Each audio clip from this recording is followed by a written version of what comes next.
Hello guys. Last class में हमने कुछ बेसिक चीज़ें पढ़ी थी यूनिट एंड डायमेंशन की।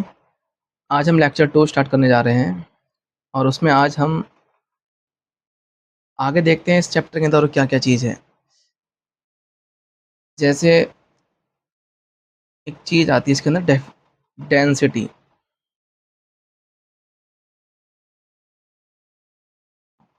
डेंसिटी क्या होता है? मान लीजिए डेंसिटी वाटर की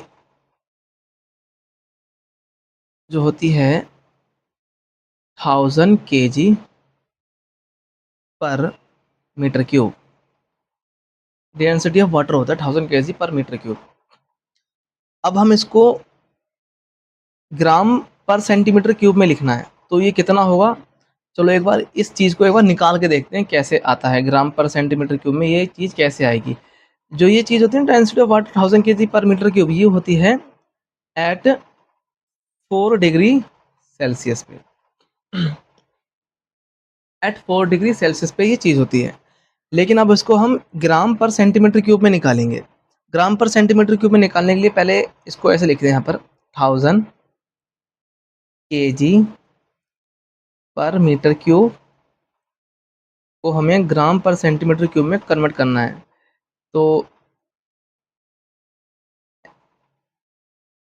इसको इसको मान ले रहे हैं हम n1, इसको पूरे को मान ले रहे हैं u1, ये है n2, u2 क्या है? ग्राम पर सेंटीमीटर क्यूब। अब हमें n2 फाइंड करना है, क्या होगा? और u2 हमें पता है। देखो अभी ये केजी में है, ये ग्राम में है, इसको हम डायरेक्ट नहीं काट सकते। ऐसा ना करना कोई बच्चा कि जी से जी काट दे, नहीं, ये किलोग्राम है, वो ग्राम है सिर्फ। तो पहले हमें इस किलोग्राम को ग्राम में कन्वर्ट करना पड़ेगा। कितना आता है देखते हैं। किलोग्राम को ग्राम में कन्वर्ट करते हैं तो 1000 को 1000 लिख दिया यहाँ पर। किलोग्राम के लिए ग्राम में करते हैं, एक केजी में 1000 ग्राम होते हैं, तो 1000 ग्राम हो गया। अपन 1 मीटर में, यहाँ पे देखो 1 मीटर में होता है 100 सेंटीमीटर, है ना। तो अब यहाँ पर मीटर का क्यूब है तो सेंटीमीटर का क्यूब भी आएगा। जैसे 1 मीटर क्यूब है तो ये 100 सेंटीमीटर का क्यूब होगा। अब 100 का क्यूब होता है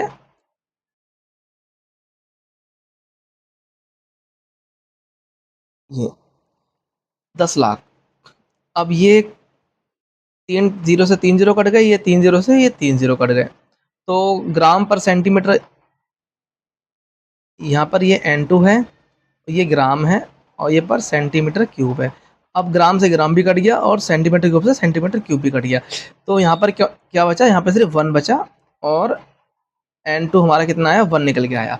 तो अगर हमें अब डेंसिटी को ग्राम पर सेंटीमीटर क्यूब में लिखना है तो हम क्या लिख सकते हैं? डेंसिटी ऑफ वाटर कितनी होगी? 1 ग्राम पर सेंटीमीटर क्यूब। ये आ गई डेंसिटी ऑफ वाटर, किसमें? ग्राम पर सेंटीमीटर क्यूब में आ गई। ऐसे ही लिखते हैं, यहाँ पर हम लिखते हैं फोर्स। फोर्स क्या होता है? फोर्स का सिंबल होता है एफ। फोर्स का सिंबल एफ है। इसको हम क्या लिखते हैं? मास इनटू एक्सेलरेशन, ये लिखते हैं। और क्या लिख लिख सकते हैं? मास का केजी मीटर पर सेकंड स्क्वायर। ये क्या होगी? ये होगी फोर्स की यूनिट। इसको हम इस चीज को हम क्या कह सकते हैं? इसको हम कहते हैं न्यूटन। इसका सिंबल होता है एन। फोर्स को हम लिख सकते हैं मास इनटू एक्सीलरेशन, और उसकी यूनिट क्या होती है? केजी मीटर पर सेकंड स्क्वायर। इसको अगर हम केजी मीटर पर सेकंड स्क्वायर को सीजी, ये तो ऐसा यूनिट में है, अब इसको हम सीजीएस यूनिट में लिखना चाहते हैं, ग्राम सेंटीमीटर पर सेकंड स्क्वायर में लिखना चाहते हैं। कैसे लिखते हैं? ग्राम सेंटीमीटर पर सेकंड स्क्वायर में लिखना चाहते हैं, तो कितना होगा? ये तो सीजी, ये तो हो गई ऐसा यूनिट हो गई, न्यूटन। और ये ग्राम सेंटीमीटर पर सेकंड स्क्वायर, ये क्या हो गई? CGS unit. और इसका दूसरा नाम क्या है? इसका दूसरा नाम है डाइन। डाइन। तो अब इसको देखते हैं हम, केजी मीटर पर सेकंड स्क्वायर को ग्राम सेंटीमीटर पर सेकंड स्क्वायर में कैसे कन्वर्ट करते हैं। एक काम करें, छोटी सी चीज, 1 न्यूटन को कन्वर्ट करना है ग्राम पर सेंटीमीटर स्क्वायर में, तो 1 न्यूटन को क्या लिख सकते हैं, केजी मीटर पर सेकंड स्क्वायर लिख सकते हैं। ठीक, अब हम देखो केजी का केजी लिख दिया यहाँ पर, मीटर पर सेकंड स्क्वायर को अब हमें इसको कन्वर्ट करना है, केजी को ग्राम में कन्वर्ट करना है, तो यहाँ पर ग्राम, मीटर को लिखना है सेंटीमीटर पर सेकंड स्क्वायर। अब देखते हैं कि इस ग्राम पर सेंटीमीटर के स्क्वायर की यूनिट कितनी आती है।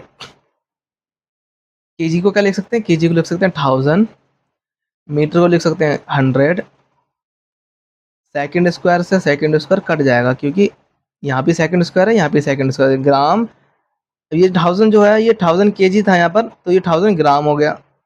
ये मीटर था, यहाँ पर सेंटीमीटर हो गया। अब ये ग्राम, सेंटीमीटर और ये स्क्वायर, यहाँ पर n2 आ गया। जैसे कि ये यहाँ पर 1 लिख दे रहे हैं हम, यहाँ पर ये हो गया n1 और ये पूरा जो हो गया ये हो गया u2, सॉरी n1 u1, और ये क्या है, यूनिट है, तो ये लिख दिया हमने u2 और n2 हमें फाइंड करना है, तो n2 हमारा ये रहा। n2 कितना निकल के आता है ये पता लगाते हैं। सेकंड स्क्वायर कट गया, ग्राम से ग्राम कट जाएगा और सेंटीमीटर से सेंटीमीटर कट जाएगा, तो ये आएगा 10⁵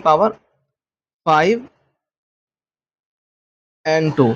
तो इससे क्या पता चला, फोर्स जो होती है 1 न्यूटन किसके बराबर होती है, 10⁵ डाइन के बराबर होती है। 1 न्यूटन किसके बराबर होती है, 10⁵ डाइन के बराबर होती है।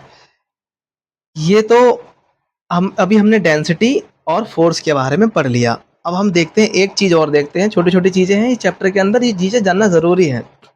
जैसे कि density of water kg metre पर क्यूब, केजी मीटर क्यूब में क्या कितनी होती है, और ग्राम सेंटीमीटर क्यूब में कितनी होती है। केजी मीटर क्यूब में होती है 1000 एट 4 डिग्री सेल्सियस पर। अगर हम डेंसिटी ऑफ वाटर निकालेंगे तो कितनी आएगी, 1000 केजी पर मीटर क्यूब, और इसी केजी पर मीटर क्यूब को अगर हमें सीजीएस में लिखना है एट 4 डिग्री सेल्सियस पे, तो कितना निकल के आएगा, 1 ग्राम पर सेंटीमीटर क्यूब डेंसिटी होगी वाटर की एट 4 डिग्री सेल्सियस पे। ठीक, अब वैसे ही फोर्स क्या होता है, मास इनटू एक्सेलरेशन, और इसकी यूनिट क्या होती है, केजी मीटर पर सेकंड स्क्वायर, और इसको हम क्या लिख सकते हैं, इसको लिखते हैं न्यूटन। ये न्यूटन क्या है, इसकी फोर्स की ऐसा यूनिट है। न्यूटन क्या है, फोर्स की ऐसा यूनिट है, और इसको अगर हमें ग्राम सेंटीमीटर स्क्वायर पर सेकंड स्क्वायर में कन्वर्ट करना है, जो ये ग्राम सेंटीमीटर पर सेकंड स्क्वायर है इसको कहते हैं सीजीएस यूनिट, और इसी का दूसरा नाम क्या है, डाइन। अब हमें क्या देखते हैं कि सीजीएस यूनिट में न्यूटन की कितनी वैल्यू आती है निकल के। अब केजी मीटर पर सेकंड स्क्वायर को हमें सीजीएस में कन्वर्ट करना है ग्राम सेंटीमीटर स्क्वायर में, तो किलोग्राम को हम 1000 ग्राम लिख सकते हैं, और मीटर को 100 सेंटीमीटर लिख सकते हैं, और सेकंड को सेकंड ही लिखने दो क्योंकि यहाँ पर भी सेकंड है, यहाँ पर भी सेकंड, ये तो कट जाएगा, ग्राम से ग्राम कट गया, सेंटीमीटर सेंटीमीटर कट गया। n2 की वैल्यू कितनी है, 10⁵। इससे पता चला कि 1 न्यूटन 10⁵ डाइन के बराबर होता है। इतना चीज समझ में आई। अब हम पढ़ते हैं आगे। अभी तक हमने क्या देखा, डेंसिटी देखी और फोर्स देखा। अब हम देखते हैं एनर्जी। एनर्जी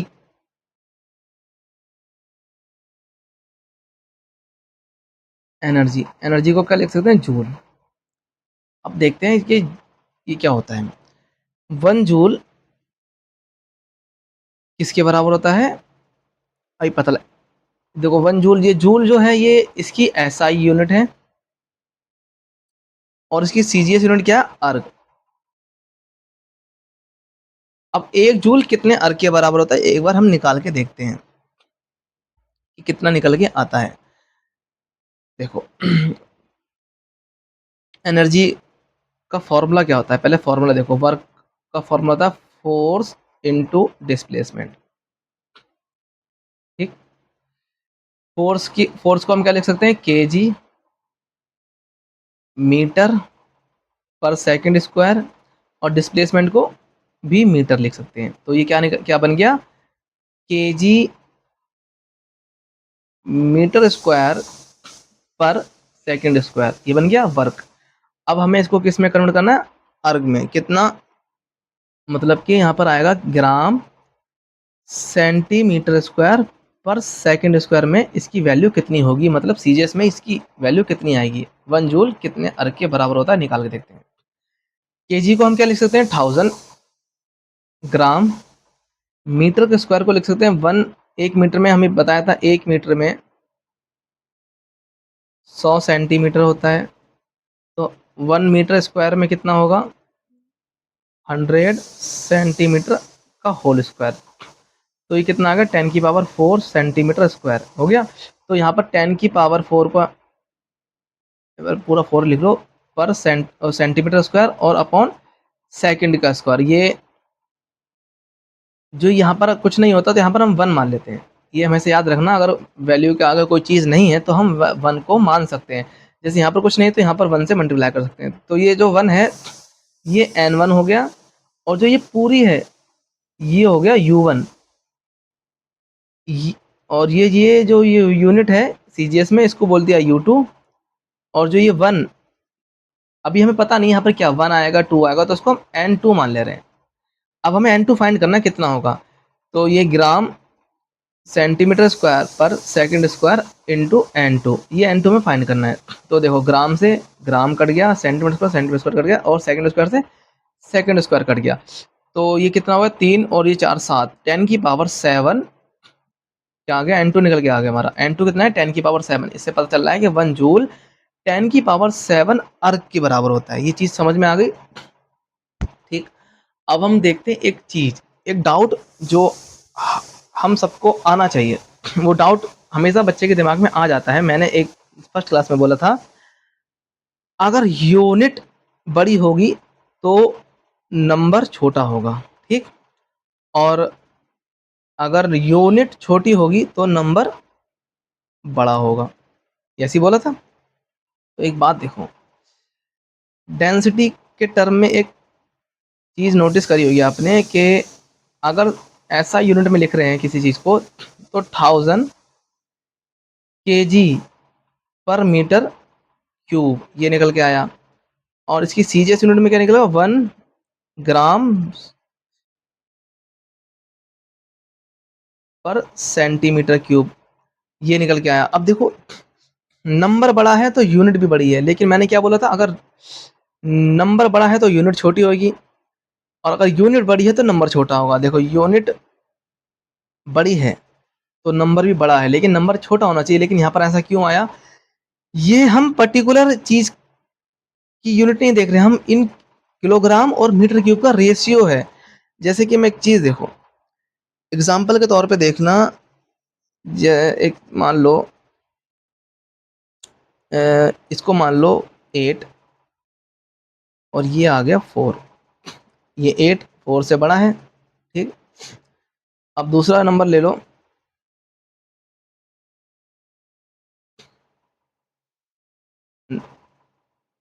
12 2, ये भी बड़ा है, ठीक।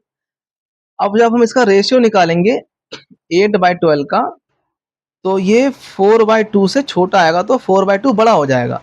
वैसे ही इसमें दे रखा है, अभी हम इसका रेशियो निकालेंगे ना, इनका किलोग्राम को मीटर क्यूब को काट पीट के करेंगे छोटा, तो वो नंबर हमें छोटा ही आ जाएगा। जैसे एक बार करके देखते हैं, किलोग्राम को 1000 लिख दिया यहाँ पर, ये रेशियो है। और मीटर क्यूब को हमने लिख दिया 10 की पावर, 1 मीटर 100, तो यहाँ पर 10 की पावर 6 आएगा ऐसे। तो यहाँ ऊपर भी 1000 है, तो ये काटेंगे तो नंबर 1 ही के बराबर आएगा। ये रेशियो है, इतना याद रखो कि इसमें ज़्यादा दिमाग मन लगाना, ये सिर्फ 1 किलोग्राम और मीटर क्यूब का रेशियो है, ठीक है। 1 ही निकल के आता है। अब हम एक चीज़ देखते हैं जिसका नाम है प्रीफिक्स। क्या है, प्रीफिक्स। टॉपिक चालू हो रहा है एक नया, प्रीफिक्स। प्रीफिक्स किसे कहते हैं अभी पता लगाते हैं। प्रीफिक्स क्या है, जो यूनिट से पहले लगे।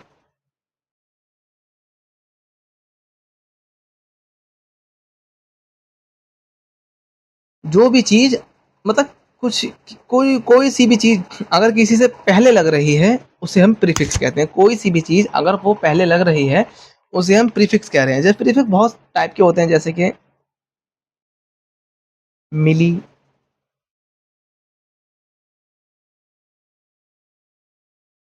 किलो, है ना? मेगा, और भी चीज़ होती है मिली, किलो, मेगा, जैसे होता है ना मिलीग्राम, किलोग्राम, वैसे ही होता है माइक्रो, माइक्रोमीटर, है ना? नैनोमीटर, ये सब चीज़ जो हैं, इसे हम प्रीफिक्स कहते हैं। प्रीफिक्स क्या है? जो यूनिट से पहले लगे। यूनिट तो देखो, जैसे मान लो यूनिट होगी मास की, क्या होगी? ग्राम।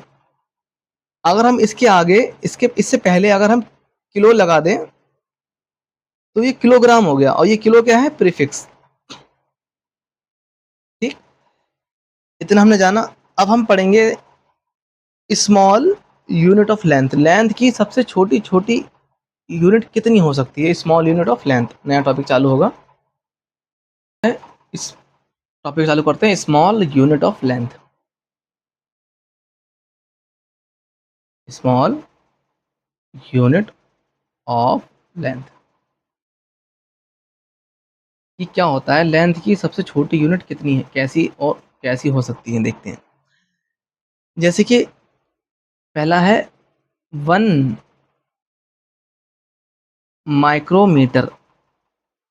1 माइक्रोमीटर, जिसको हम सिंबल में कैसे लिख सकते हैं?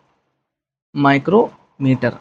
1 माइक्रोमीटर, इसका कित अगर इस माइक्रोमीटर को मीटर में कन्वर्ट करेंगे तो क्या आएगा? 10⁻⁻⁶ मीटर। ये जो यूनिट है माइक्रोमीटर, ये लेंथ की स्मॉल यूनिट है। वैसी एक यूनिट होती है 1 एंगस्ट्रॉन। 1 एंगस्ट्रॉम कितना होता है?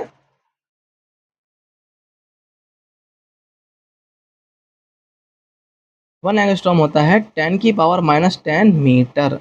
जो ये एंगस्ट्रॉम है, ये लेंथ की स्मॉल यूनिट है ऑफ लेंथ। ठीक, अब पढ़ते हैं कुछ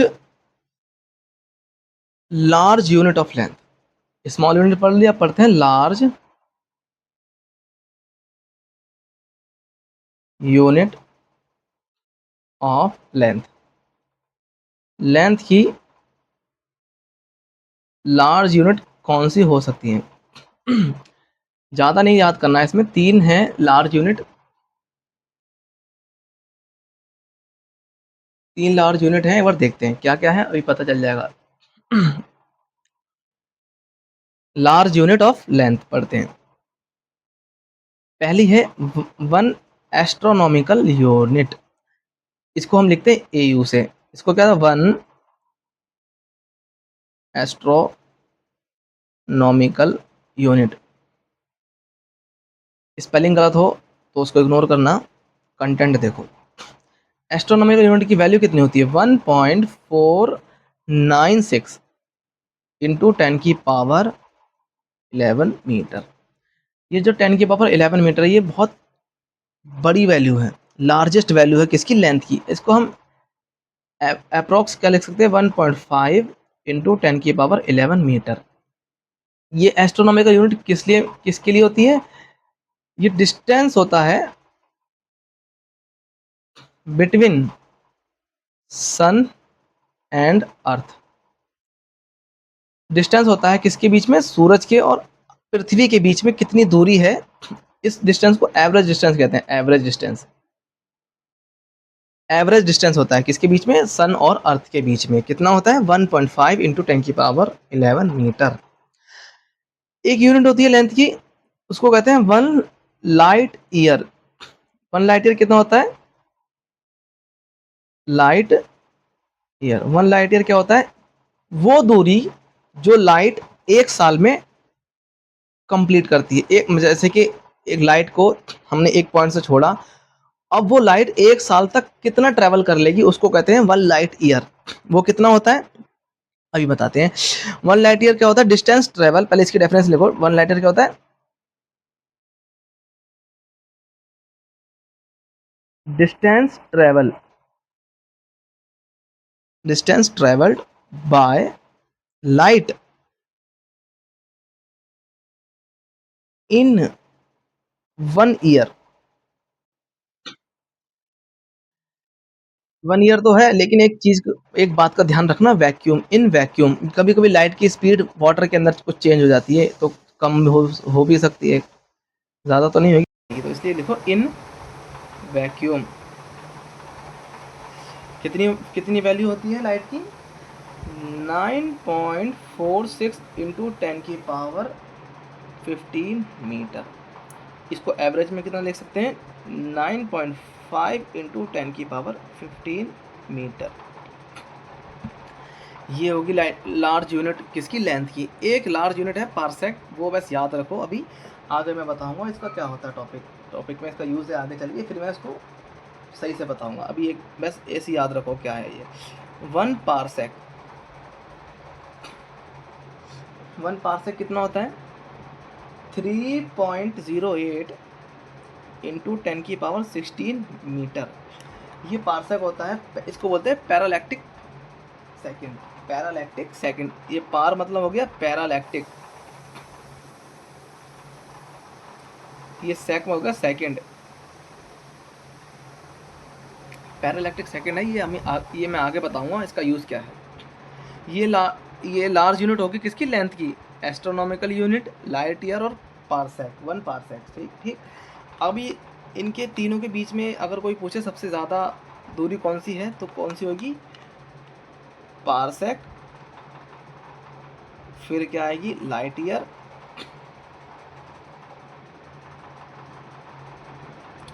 फिर आएगी एस्ट्रोनॉमिकल यूनिट। ये इसको ए यू लिख दो, सही है। ये कौन कितना दूर है ये पता लग जाएगा इससे। ठीक, अब हम एक छोटा सा क्वेश्चन देखते हैं, उसके बाद एक नया टॉपिक चालू करेंगे। एक क्वेश्चन है क्या? पहले क्वेश्चन देखो क्या है।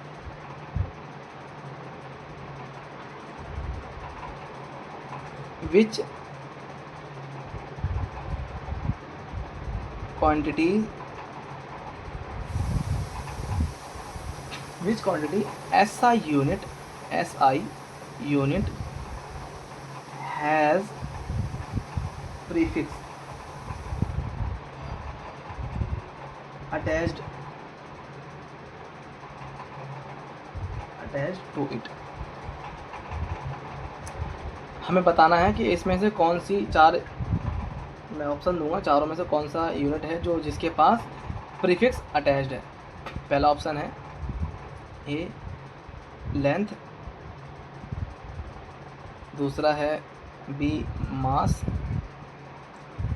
तीसरा है टाइम, फोर्थ ले लो करंट। लेंथ ये मीटर है सिर्फ, इसको हम लेंथ को मीटर में लिखते हैं।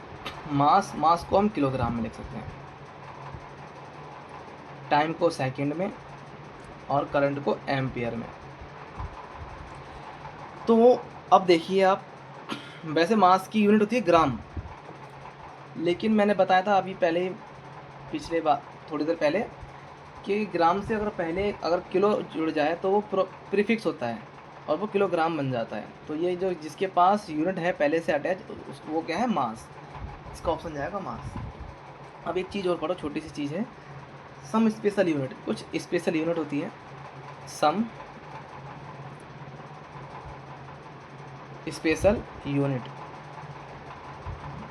कौन कौन सी है अभी पता लगाते हैं। सम स्पेशल यूनिट पहली है 1 इलेक्ट्रॉन वोल्ट।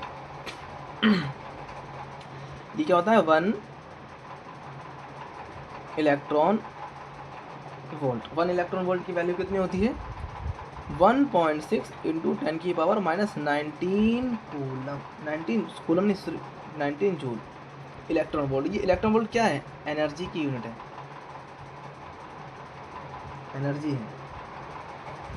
एनर्जी की यूनिट है। ये ऐसे लिख दो, unit of energy. 1 electron volt क्या है? Unit of energy. वैसे ही एक एनर्जी की यूनिट और होती है 1 कैलोरी। ये कितना होता है? 4.186 जूल। इसको हम एवरेज में ये भी देख सकते हैं 4.18 जूल, या फिर ऐसे लिख लो 4.2 जूल 1 कैलोरी की वैल्यू। ये भी क्या है? ये भी है एनर्जी की यूनिट है, ठीक, 1 कैलोरी। अब ये देखो जो अभी तक हमने पढ़ा एक पहले लेक्चर में और अब तक, ये थोड़ा बेसिक था। ये चीज़ें जानना बहुत बहुत ज़रूरी है आगे पूरी फिजिक्स पढ़ने के लिए। अब हम आते हैं थोड़ी बहुत फिजिक्स चालू करते हैं। अभी तक फिजिक्स चालू नहीं थी, अभी हम थोड़ा बेसिक पढ़ रहे थे। अब जो टॉपिक चालू होगा उसका नाम है डायमेंशंस। डायमेंशंस एक कोर टॉपिक है इस चैप्टर का। इसमें से एग्ज़ाम में क्वेश्चन ज़रूर आता है। कभी कोई से डायमेंशन को पूछ लेगा, या फिर उनमें से रिलेशन पूछ लेगा कि, या फिर ये पूछ लेगा कि कौन सी यूनिट का, कौन सी क्वांटिटी का डायमेंशन सेम है। जैसे अब टॉपिक चालू करते हैं डायमेंशन। डायमेंशन हमने टॉपिक चालू करा। पहले पढ़ते हैं जो 7 फंडामेंटल यूनिट हैं, 7 फंडामेंटल यूनिट, उनके डायमेंशन देख लेते हैं। पहला क्या है? पहला है मास, दूसरा है लेंथ, तीसरा है टाइम, चौथा है करंट, पांचवा है टेम्परेचर, छठा है अमाउंट ऑफ सब्सटेंस, और सातवां है ल्यूमिनस इंटेंसिटी।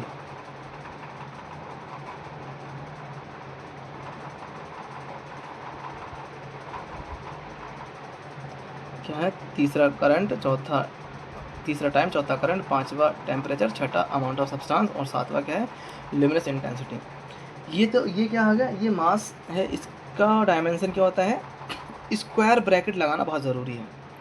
डायमेंशन लिखने के लिए स्क्वायर ब्रैकेट लगाना बहुत ज़रूरी है। ये मास का डायमेंशन है, और ये लेंथ का डायमेंशन है।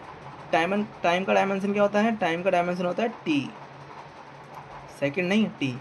करंट का डायमेंशन होता है ए। टेम्परेचर का होता है, कभी कभी टेम्परेचर को केल्विन लिखते हैं, और कभी कभी के किसी और क्वांटिटी का भी नाम होता है, तो उसकी जगह हम थीटा लिख लेते हैं। अमाउंट ऑफ सब्सटेंस का होता है मोल,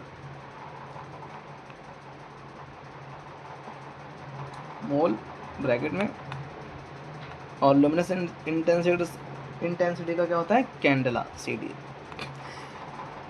सबसे मेन बात कि डायमेंशन को स्क्वायर ब्रैकेट में लिखा जाता है, और ये डायमेंशन है। अभी डायमेंशन फॉर्मूला क्या होता है वो भी हम देखेंगे। इतना चीज़ नोट कर लो, फिर आगे बढ़ते हैं। अब पढ़ते हैं डायमेंशन फॉर्मूला, फिजिकल क्वांटिटी का पढ़ते हैं। अब हम देखते हैं dimension formula of physical quantity.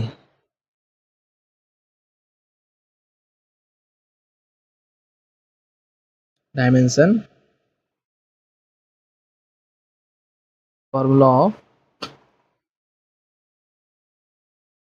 Physical quantity.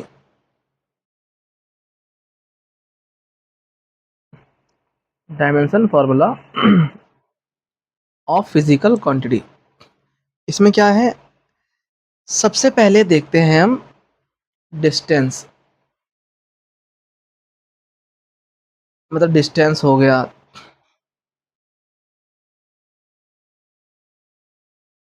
तो डिस्टेंस हो गया, या फिर डिस्प्लेसमेंट,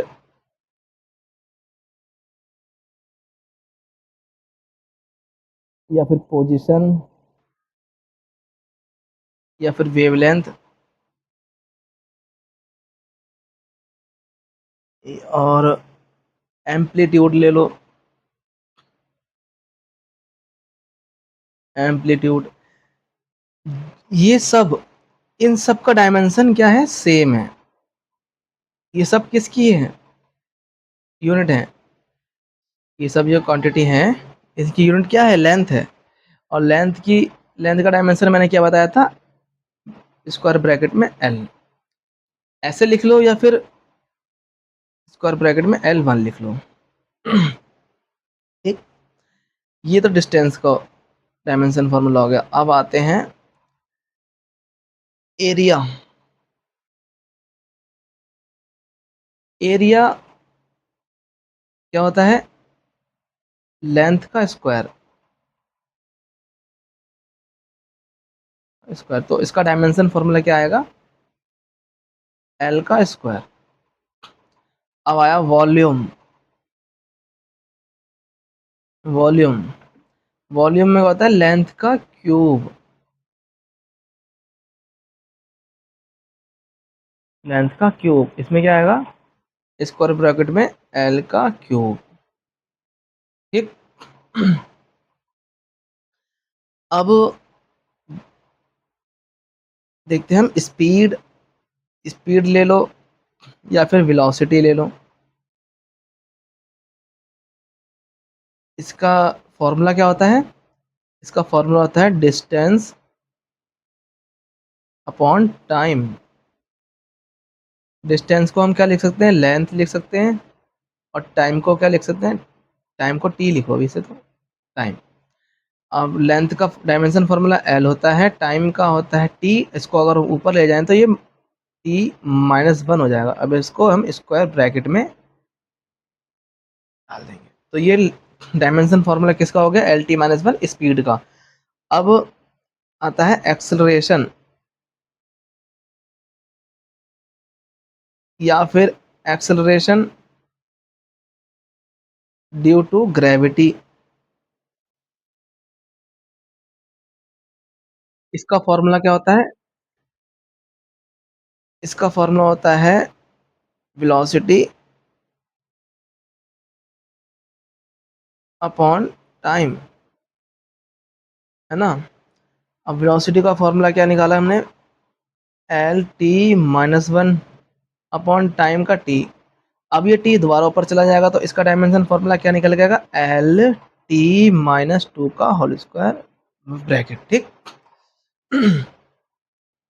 LT-2। ठीक, एक्सेलरेशन हो गया, स्पीड हो गया। अब देखते हैं फोर्स। फोर्स F, इसको क्या लिख सकते हैं, मास इनटू एक्सेलरेशन। मास का डायमेंशन क्या होता है, m ही होता है।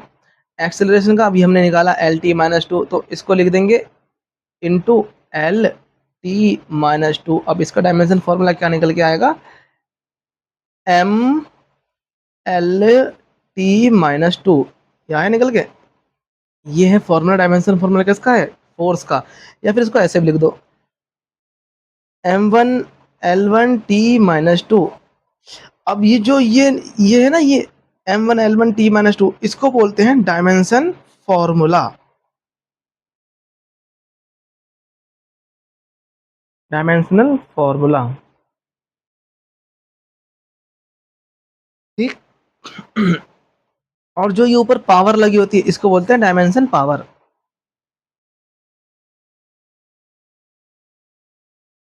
डायमेंशन पावर, जो ये पावर लगी होती है, सही है। इतनी चीज समझ में आई, डायमेंशन फॉर्मूला किसे बोलते हैं और डायमेंशन पावर किसे बोलते हैं।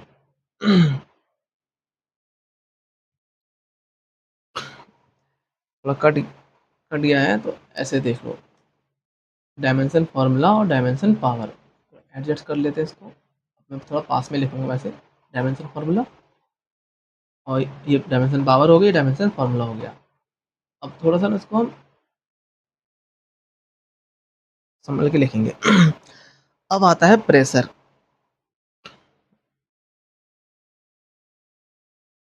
प्रेशर प्रेशर क्या होता है, फोर्स अपॉन एरिया। प्रेशर का फॉर्मूला था फोर्स अपॉन एरिया। फोर्स का डायमेंशन क्या निकल के आया, M1L1T-2। एरिया क्या होता है, एल स्क्वायर। अभी एल स्क्वायर ऊपर जाएगा तो इसका प्रेशर का डायमेंशन फॉर्मूला क्या निकल के आएगा, M1L-1 T-2। ये आ गया प्रेशर का डायमेंशन फॉर्मूला। ठीक,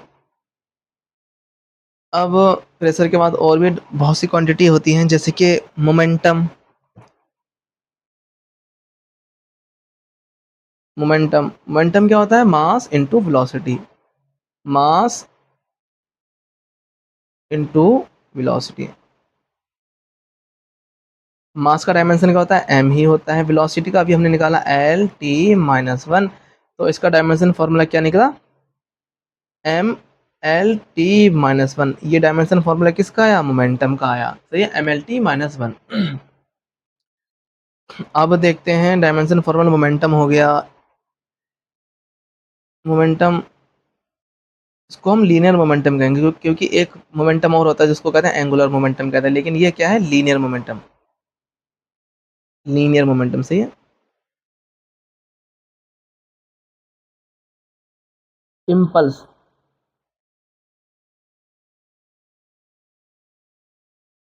इम्पल्स का भी डायमेंशन फॉर्मूला सेम यही होता है। इससे हमें क्या, एक नोट डाल के लिखो,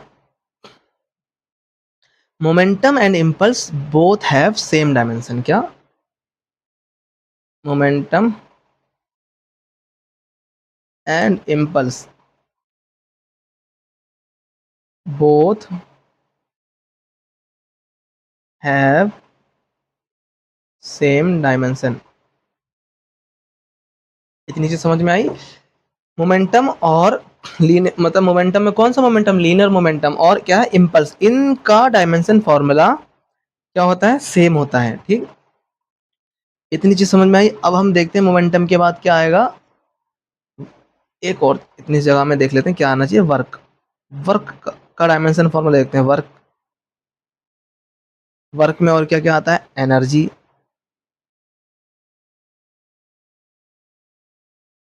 एनर्जी में कौन सी energy? Kinetic energy, potential energy, total energy.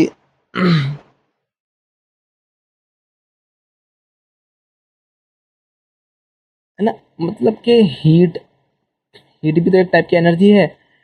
एक टाइप की एनर्जी मतलब कि एनी टाइप ऑफ एनर्जी। इसको हम एक सिंगल वर्ड में लिख सकते हैं, any type of energy.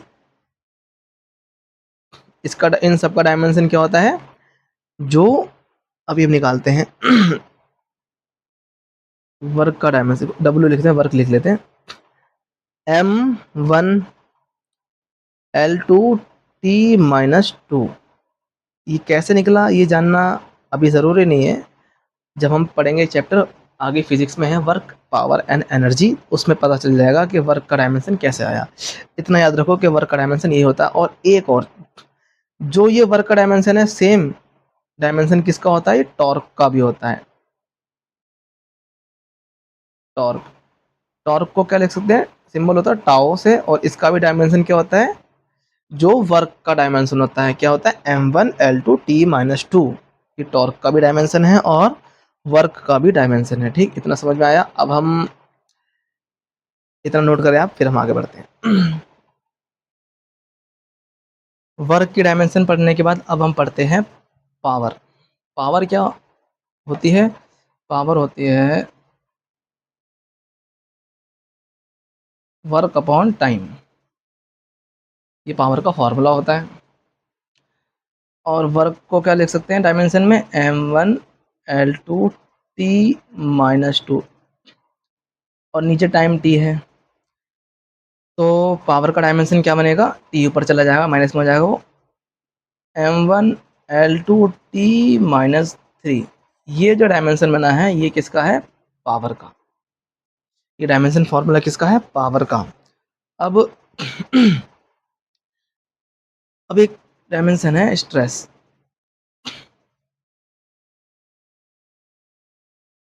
Stress, stress क्या होता है? ये भी एक तरीके का force upon area. Force upon area को क्या लिख सकते हैं? फोर्स को लिख सकते हैं डायमेंशन फॉर्मूला M1L1T-2। एरिया का होता है L2। जब ये L2 ऊपर जाएगा तो ये माइनस में हो जाएगा, तो ये क्या होगा? m1l-1t-2। ये वाला डायमेंशन फॉर्मूला थोड़ा जाना पहचाना लग रहा है, क्योंकि ये डायमेंशन फॉर्मूला जो पहले निकल के आया था वो किसका था, प्रेशर का था। सेम ही स्ट्रेस का निकल के आया है। अब अब देखते हैं, अब ये देखते हैं कि किन किन के स्ट्रेस के तो हो गया, ये प्रेशर के बराबर हो गया। एक और लिखते हैं मॉडुलस ऑफ इलास्टिसिटी। क्या लिखते हैं,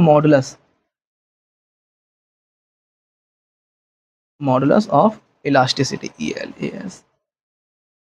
ELASTICI। Elasticity, modulus of elasticity हो गया। यंग्स मॉडुलस हो गया, Young's modulus, Young's modulus, shear modulus हो गया,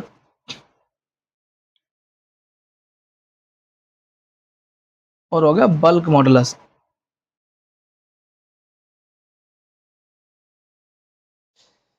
ये सब का डायमेंशन फॉर्मूला क्या आएगा, सेम आएगा। किसके बराबर आएगा, इनका पहले इनका फॉर्मूला होता है stress upon strain, stress upon strain ना। स्ट्रेन का डायमेंशन नहीं होता, डायमेंशन लेस होता है ये, वो मैं अभी बताऊंगा नीचे। पहले ये देखो, स्ट्रेस अपॉन स्ट्रेन क्या होता है, प्रेशर। तो इसका भी फॉर्मूला क्या निकल के आएगा, जो प्रेशर का आता है सेम फॉर्मूला आएगा, m1l-1t-2। अब ये देखो स्ट्रेन, क्या देखेंगे, स्ट्रेन। ये देखो कि किनके डायमेंशन नहीं होता है, जो डायमेंशन लेस होते हैं। जैसे कि स्ट्रेन, स्ट्रेन क्या होता है, change in length upon original length. मतलब कि ऊपर भी लेंथ आ रहा है और नीचे भी लेंथ आ रहा है, तो ये क्या हो जाएगा, डायमेंशन लेस हो जाएगा, क्योंकि ऊपर भी लेंथ नीचे भी लेंथ, तो लेंथ से लेंथ कट जाएगी, तो इसका कोई ना डायमेंशन निकल के आएगा। तो क्या आ गया ये 1, तो क्या आ गया ये डायमेंशन, डायमेंशन लेस। ये डायमेंशन लेस हो गया। और कौन सा होता है dimensionless, Poisson's ratio. Poisson's ratio क्या होता है, अभी बताता हूँ, पहले लिखो PONS, पॉइजन्स रेशियो। ये पॉइजन्स रेशियो दो स्ट्रेन का रेशियो होता है। क्या होता है, दो स्ट्रेन का रेशियो होता है। स्ट्रेन, ये अलग स्ट्रेन होती है, और जो नीचे आएगी स्ट्रेन वो अलग होगी। ये हम सॉलिड चैप्टर में पढ़ेंगे। अभी इतना बस याद रखो कि पॉइजन्स रेशियो होता है, दो अलग अलग स्ट्रेन का रेशियो होता है। ये भी स्ट्रेन, ऊपर भी नीचे स्ट्रेन, ये भी 1 आ जाएगा, तो ये भी क्या हो जाएगा, डायमेंशन लेस हो जाएगा। जिसकी कोई जिसका कोई डायमेंशन नहीं है उसको क्या कहते हैं, डायमेंशन लेस कहते हैं। और एक और है जो डायमेंशन नहीं है, क्या है उसका, डेंसिटी नहीं, रिलेटिव डेंसिटी। एक तो डेंसिटी होता है, एक होता है relative, relative density. Relative density हो गया, या फिर स्पेसिफिक ग्रेविटी हो गया। स्पेसिफिक,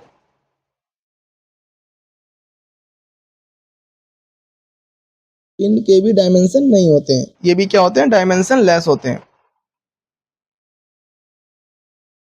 ये भी क्या हो गया, डायमेंशन लेस हो गए, ठीक।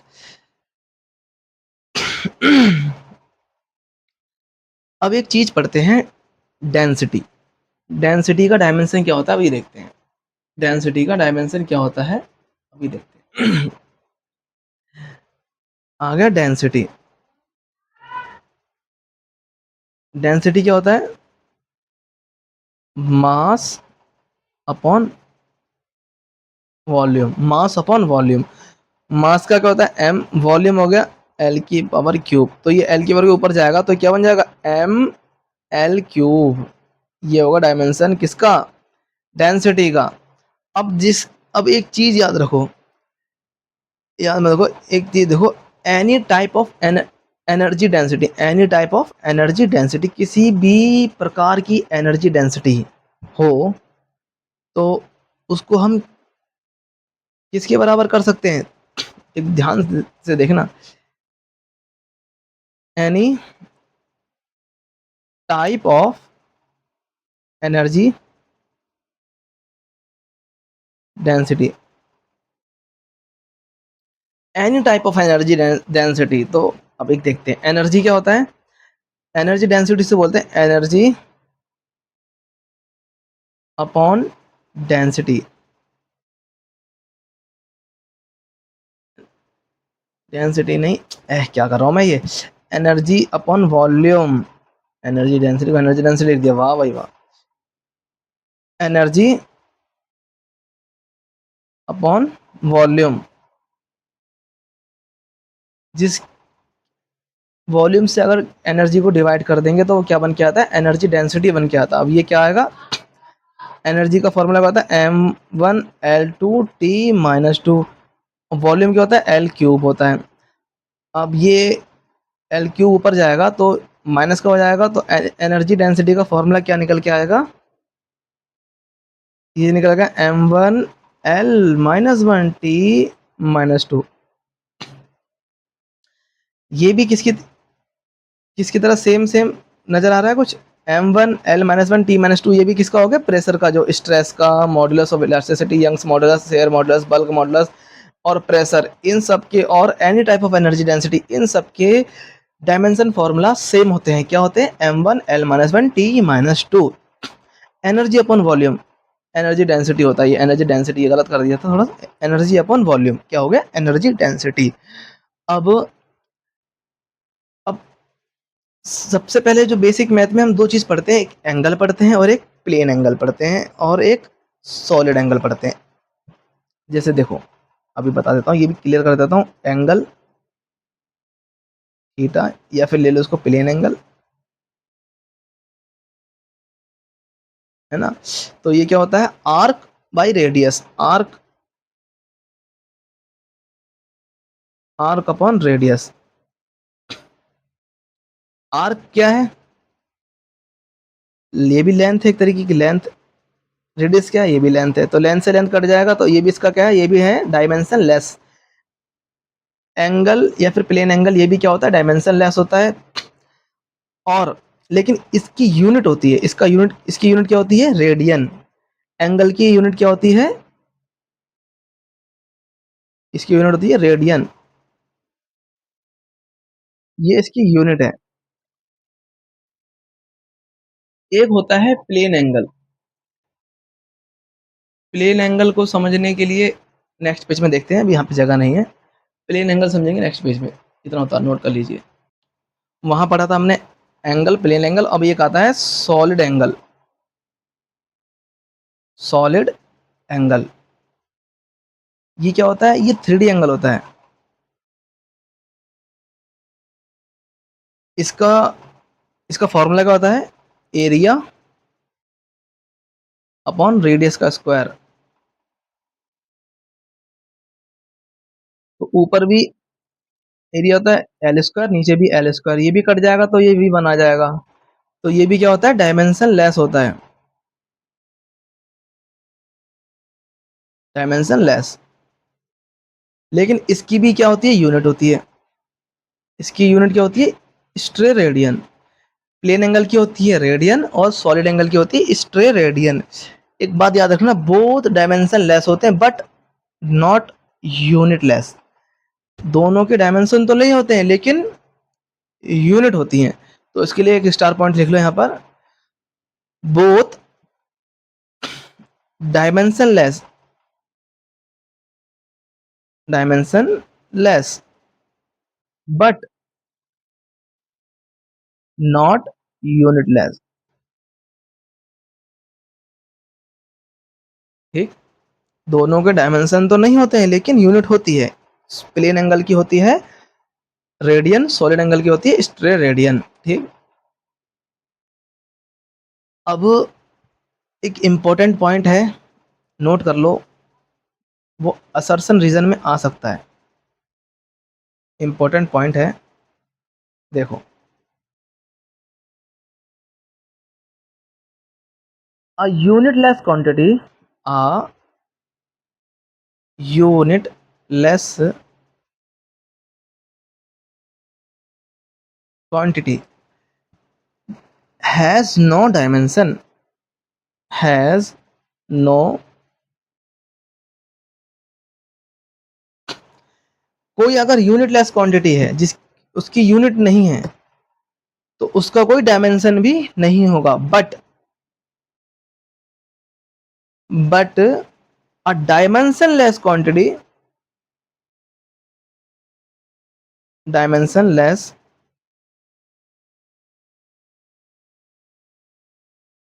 बट अ डायमेंशनलेस क्वांटिटी मतलब अगर किसी का डायमेंशन नहीं है जिस क्वांटिटी का, मे और मे नॉट बी, मे और may not have a unit. अगर कोई डायमेंशनलेस क्वांटिटी है तो उसकी यूनिट हो भी सकती है और नहीं भी हो सकती है। ठीक, अब और भी डायमेंशन देखते हैं आगे, और किस किस के डायमेंशन क्या है, तो हमें जानना बहुत ज़रूरी है। एक होता है specific heat capacity. Specific heat capacity, specific heat capacity का पहले देखो फॉर्मूला क्या होता है। Q equals to M S delta T. अब जो इसमें ये Q है, ये तो हीट है, एक फॉर्म ऑफ एनर्जी की है ना। ये M क्या है, मास है। S क्या है, स्पेसिफिक हीट। और T क्या है, टेम्परेचर चेंज। ये स्पेसिफिक हीट कैपेसिटी का फॉर्मूला है।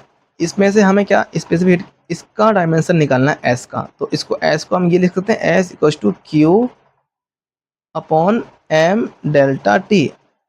अब ये क्यू को हम क्या लिख सकते हैं, क्यू क्या है, हीट। हीट क्या है, एनर्जी। एनर्जी का डायमेंशन क्या होता है, M1L2T-2।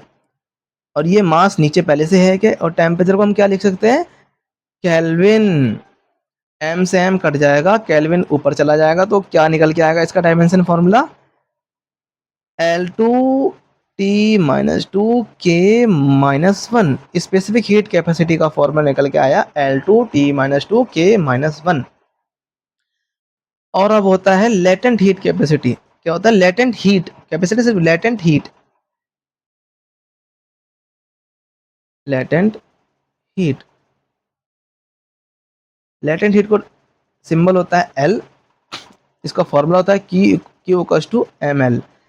एल क्या आ गया, क्यू बाई एम। अब क्यू को क्या लिख सकते हैं, M1L2T-2। और M तो नीचे से है पहले से, M से M कट जाएगा, तो लेटेंट हीट का डायमेंशन फॉर्मूला क्या निकल गया है, L2T-2।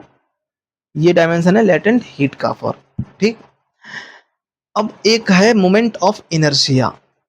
क्या है, moment of inertia. Moment of moment of inertia,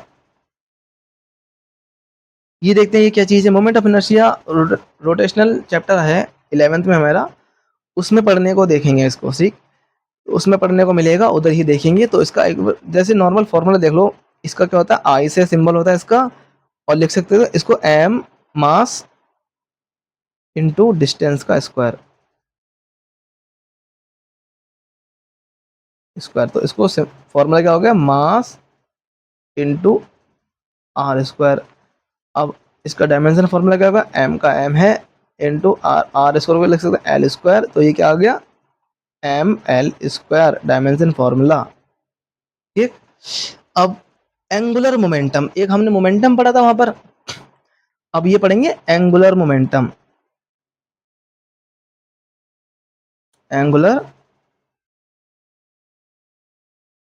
momentum, angular momentum क्या होता है, mass into velocity into radius. Radius बोलो डिस्टेंस बोलो, क्या होता है एंगुलर मोमेंटम होता है, इसको हम एल से लिखते हैं। इसका एल सिंबल होता है एंगुलर मोमेंटम का। फॉर्मूला होता है mass into velocity into distance का स्क्वायर। डिस्टेंस को हम आर मान ले रहे हैं, एल। अब देखो मास का एम आ गया, और वेलोसिटी को हमने एल टी माइनस वन लिखते हैं, और आर डिस्टेंस क्या, एल। एल आ गया, तो ये हो गया M L square T minus one. तो क्या निकल गया, M L square T minus one, ये डायमेंशन फॉर्मूला किसका है? एंगुलर मोमेंटम का डायमेंशन फॉर्मूला आया। आई चीज समझ में? क्या क्या पढ़ा हमने इसमें? सॉलिड एंगल, प्लेन एंगल पढ़ा पहले, फिर सॉलिड एंगल पढ़ा, फिर उनमें दो तीन इंपॉर्टेंट पॉइंट थे वो देखे, फिर हमने स्पेसिफिक हीट कैपेसिटी पढ़ा, उसका फॉर्मूला होता है एक S equal to Q upon M delta T, और एक लैटेंट हीट पढ़ा, उसका फॉर्मूला होता है L equal to Q by M. Moment of inertia पढ़ा, मोमेंट ऑफ इनर्शिया होता है एम आर स्क्वायर, और एंगुलर मोमेंटम होता है एम वी आर। इतना नोट करें, फिर हम आगे बढ़ते हैं। अब पढ़ते हैं, एंगुलर मोमेंटम पढ़ लिया, अब पढ़ते हैं कोफिशिएंट ऑफ विस्कोसिटी। इसका डायमेंशन भी देख लेते हैं, ये भी बहुत फेमस क्वांटिटी है।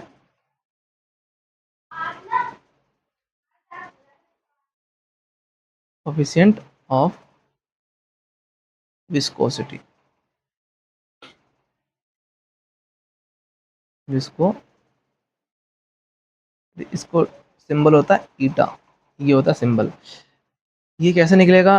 ये निकलता है force equals to 6 pi eta R V. तो हमें ईटा निकालना है, तो ये क्या हो जाएगा?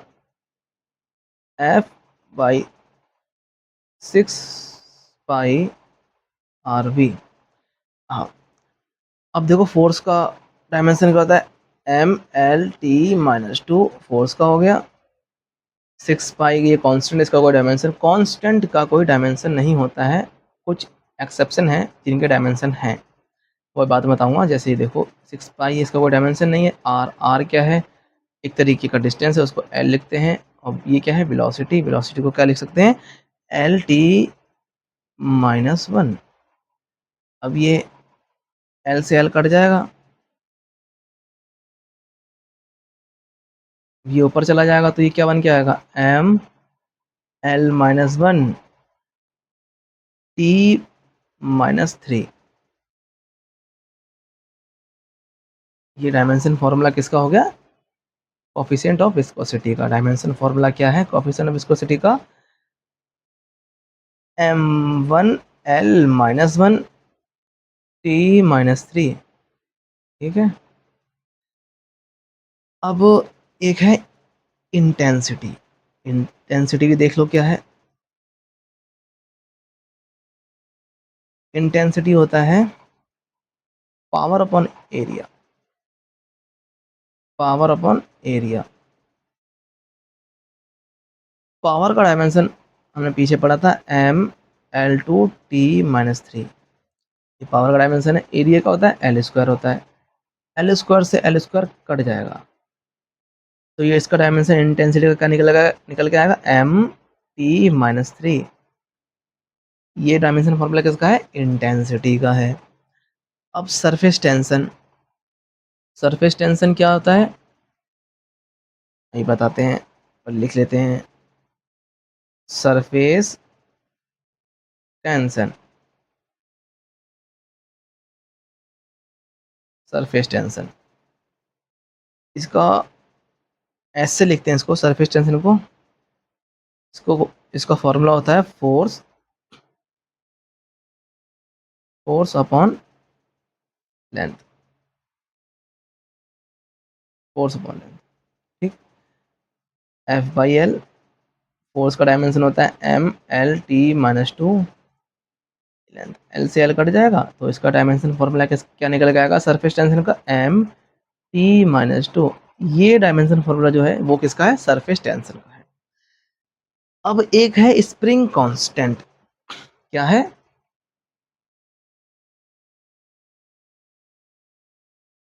Spring constant.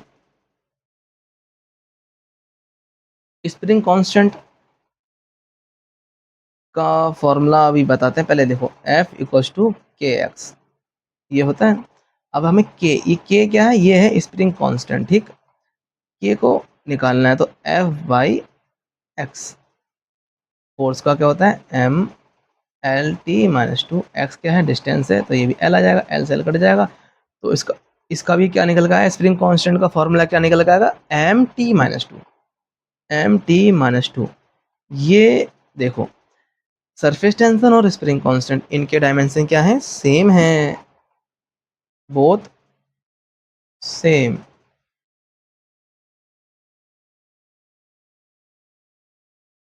अब ग्रेडियंट, एक आपने ना नाम सुना होगा ग्रेडियंट का। ग्रेडियंट देख लेते हैं और क्या होता है, फिर ये लास्ट टॉपिक है, इसके बाद खत्म है। एक ग्रेडियंट बचा है और फिर कुछ यूनिवर्सल कांस्टेंट बचे हैं। यूनिवर्सल कांस्टेंट है जिनका डायमेंशन तो होता है लेकिन वो कांस्टेंट है, लेकिन उसका डायमेंशन तब भी है। पहले एक टॉपिक है ग्रेडियंट और दूसरा टॉपिक है डायमेंशनल कांस्टेंट, जिसका डायमेंशन डायमेंशन तो होता है लेकिन वैल्यू फिक्स होती है उनकी। पहला देखें ग्रेडियंट।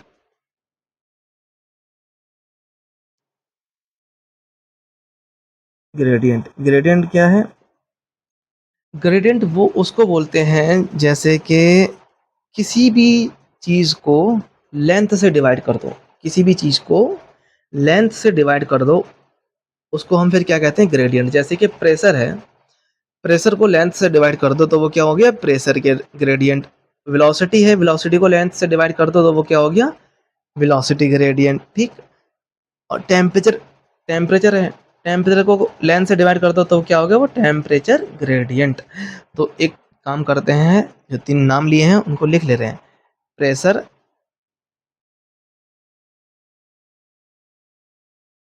अपॉन लेंथ,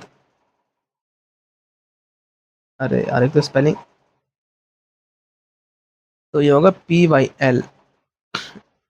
प्रेशर का डायमेंशन हमने पीछे देखा था, लेंथ का हमें पता है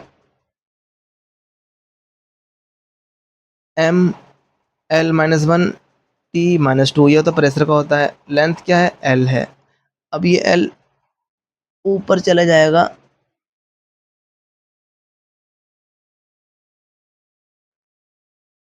क्या है, M L minus one T minus two, और नीचे एल है।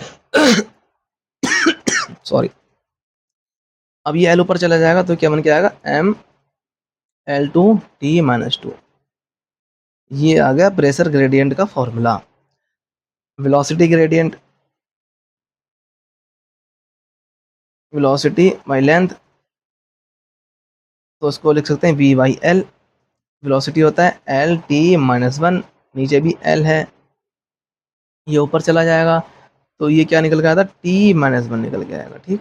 ये टी माइनस वन क्या है, वेलोसिटी ग्रेडियंट का फॉर्मूला है। टेम्परेचर ग्रेडियंट भी होता है, टेम्परेचर अपॉन लेंथ, तो ये टी बाई एल, टी को क्या लिख सकते हैं, के लिख सकते हैं टेम्परेचर को, लेंथ तो लेंथ है ही, एल ऊपर चला जाएगा तो क्या बन जाएगा, के एल माइनस वन। ये क्या आ गया, टेम्परेचर ग्रेडियंट। ये सब pressure gradient, velocity gradient, temperature gradient, gradient वो होता है बस लेंथ से किसी चीज़ को डिवाइड कर दो तो वो चीज़ ग्रेडियंट बन जाती है। अब पढ़ते हैं डायमेंशनल कांस्टेंट। उनका डायमेंशन तो होगा लेकिन वो तब भी कांस्टेंट ही होंगे, उनकी वैल्यू क्या होगी, फिक्स होगी। दो तीन हैं, जल्दी से पढ़ ले रहे हैं, उसके बाद नेक्स्ट क्लास में देखेंगे। ठीक। एक काम करते हैं, नेक्स्ट पेज पे चालू करते हैं, इसको यहीं छोड़ते हैं। अब पढ़ते हैं डायमेंशनल कांस्टेंट। डायमेंशनल कांस्टेंट पढ़ते हैं, दो तीन हैं, जल्दी जल्दी देखते हैं। डायमेंशनल कांस्टेंट पढ़ने से पहले एक बात मैं आपको याद दिला दूं कि हमने एक क्वांटिटी पढ़ी थी, एंगुलर मोमेंटम। एंगुलर मोमेंटम का डायमेंशनल फार्मूला क्या था, M one L two T minus two. ये डायमेंशनल फार्मूला याद रखना, सही है, आगे काम आएगा। M one L two T minus two किसका फॉर्मूला है, ये डायमेंशनल फार्मूला किसका है, एंगुलर मोमेंटम का। अब देखो एक चीज, डायमेंशनल कांस्टेंट,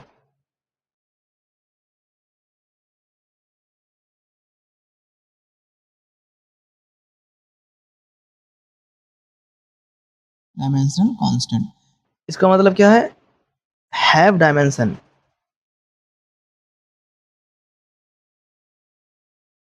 डायमेंशन तो होंगे लेकिन कांस्टेंट मतलब वैल्यू क्या होगी, उनकी फिक्स होगी। डायमेंशन तो होंगे वो लेकिन उनकी वैल्यू क्या होगी, फिक्स होगी। पहला क्या है, यूनिवर्सल, यूनिवर्सल ग्रेविटेशनल कांस्टेंट पहला है।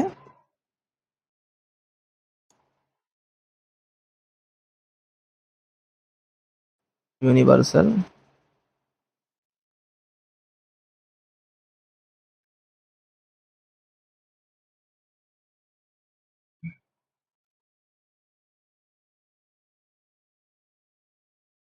यूनिवर्सल ग्रेविटेशनल कांस्टेंट,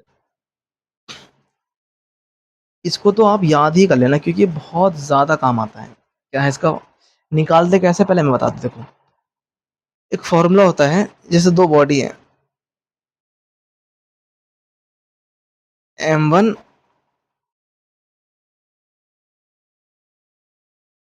m2 मास की है ना, दो बॉडी है, एक का मास m1 है और एक का मास m2, इसका डिस्टेंस क्या है r, बीच का, इन दोनों के बीच की दूरी क्या है r। इन दोनों पे एक फोर्स लगेगा, उसको बोलते हैं ग्रेविटेशनल फोर्स। ग्रेविटेशनल फोर्स का फॉर्मूला क्या निकल के आता है, m,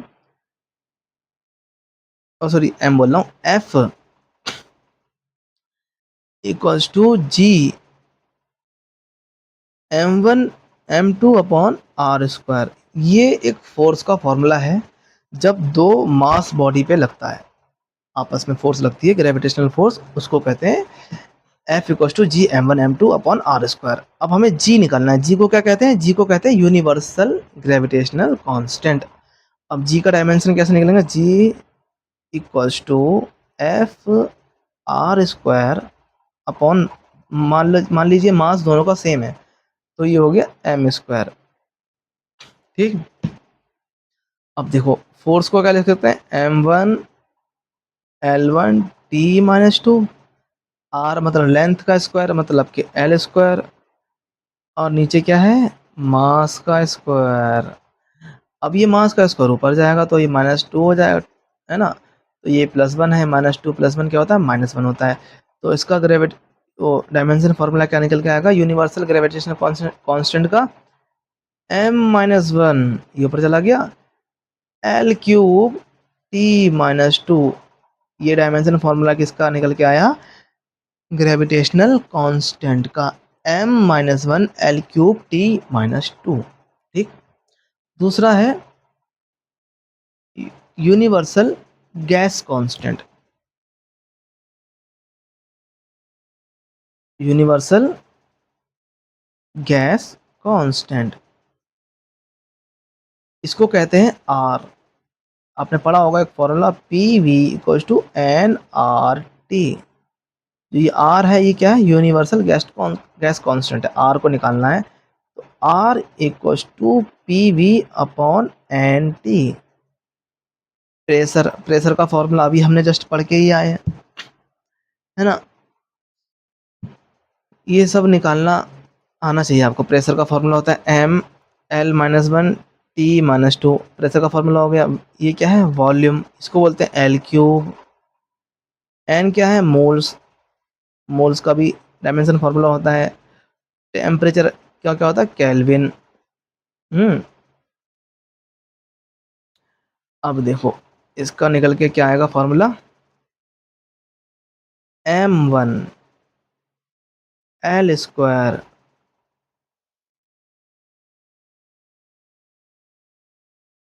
ये केल्विन क्यों कर दिया यार,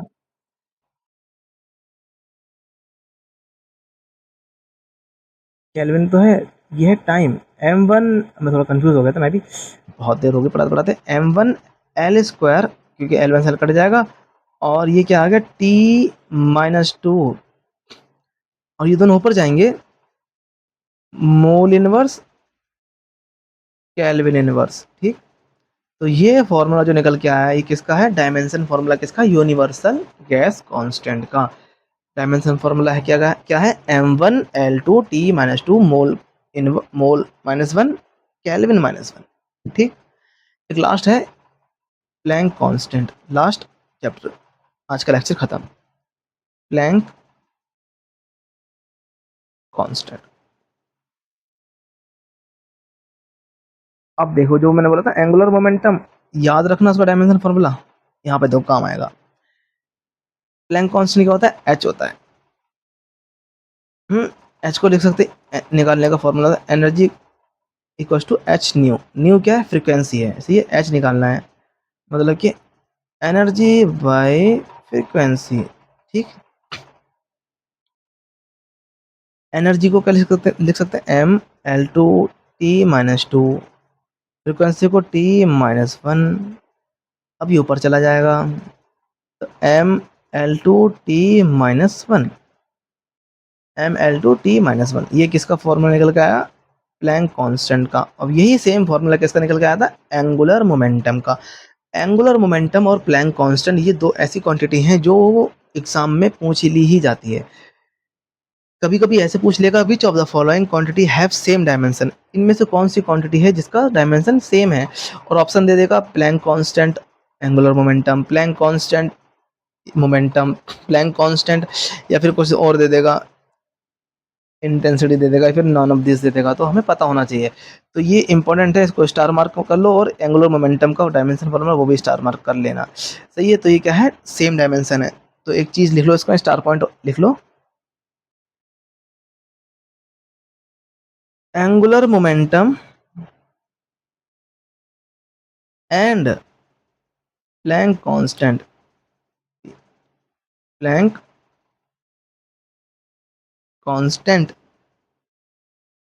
both have same dimension,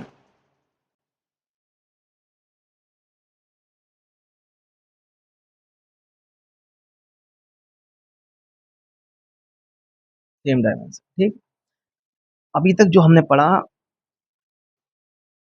बस थोड़ा बहुत बेसिक पढ़ा था, फिर हमने डायमेंशन चालू करे थे। डायमेंशन जो अभी तक मैंने जितनी भी डायमेंशन लिखवा दी है शुरू से अब तक, ये वो डायमेंशन लिखवाए हैं जो मैंने पूरे चैप्टर में हमें कहीं ना कहीं देखने को मिल ही जाएंगे, और कभी ना कभी क्वेश्चंस में टकरा जाएंगे। तो इन डायमेंशंस को एक बार आप खुद रिवाइज करें, खुद बना के खुद नोट करें, खुद रफ कॉपी में इसका प्रैक्टिस करें, और थोड़ी सी राइटिंग पे गौर ना करें, राइटिंग को इग्नोर करें, कंटेंट देखें। कंटेंट, ऐसा कंटेंट, बढ़िया कंटेंट है, उम्मीद है कि आपको समझ में आया होगा। अगर कोई चीज़ समझ ना आए तो कमेंट करें, मैं उसका रिप्लाई दूंगा, और चैनल को सब्सक्राइब कर दें और वीडियो को लाइक कर दें, मेहरबानी होगी। ठीक है, मिलते हैं।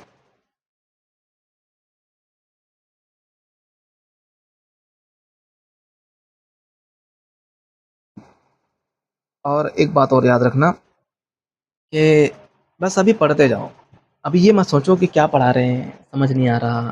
पढ़ो और नोट करो। जब हमारी और आपकी फ्रिक्वेंसी मैच हो जाएगी ना, तो हर एक चीज़ समझ में आएगी और पढ़ने में भी मज़ा आएगा। अभी मेरा भी नया नया है, आप भी मेरे से नए नए जुड़े हो, तो पढ़ाई करते रहें, जो चीज़ समझ ना आए पूछ लेना। Thank you, welcome. मिलते हैं नेक्स्ट लेक्चर में, जब तक के लिए बाय बाय।